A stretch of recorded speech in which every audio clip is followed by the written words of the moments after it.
है और आप देख रहे हैं बागी टीवी। नाज़रीन, इस टाइम हम सेवर फूड पे बैठे हैं और लोगों से पूछना चाहते हैं कि वो यहाँ खाना खा रहे हैं, उनके क्या एक्सप्रेशन है खाने के। जी अल्हम्दुलिल्लाह, खाना तो जो भी हो अच्छा होता है, लेकिन हम आज से 10 साल पहले इस्लामाबाद में खाया करते थे। ये वहाँ की चेन है, जो इनका मेन ब्रांचेस थी वो वहाँ पे थी, तो हम वहाँ पे खाया करते थे। 2007-8 की बात है। तो वो जो टेस्ट था वो बहुत अच्छा था, उसमें मज़ा आता था।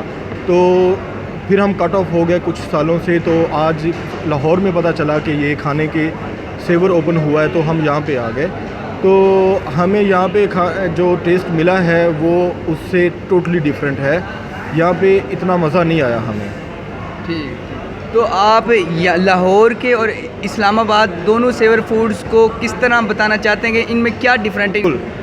फ़र्स्ट ऑफ़ ऑल तो जो इस्लामाबाद का फ़ूड है वो तो जो उसकी रेसिपी है डेली बेसिस पे वो 100% सेम रहती है। उसमें जो स्पाइसेस हैं वो बिल्कुल कभी चेंज नहीं होती, उसमें जो क्वांटिटी है वो सेम रहती है। यहाँ पे जो स्पाइसेस हैं वो डिफरेंट है। जैसे मैं आप बताऊँ, अगर राइस की बात करूँ तो राइस में सॉल्ट था, ठीक है। मैंने देखा कि इनका जो ट्रेडिशनल रायता है उसमें भी मैंने चेक किया तो वो बिल्कुल ठीक था, लेकिन वो टेस्ट नहीं था जो वहाँ पे हमें मिलता है। तो इसके स्पाइसेस डिफरेंट होते हैं, वेरी करते हैं डेली बेसिस पे। आई डोंट नो कि वो कंट्रोल क्वालिटी को कैसे कंट्रोल नहीं कर पा रहे। ठीक है नाज़रीन, ये हमें बता रहे थे कि किस तरह यहाँ और इस्लामाबाद का कितना डिफरेंस है खाने का। तो इंशाल्लाह मिलते हैं नेक्स्ट टाइम।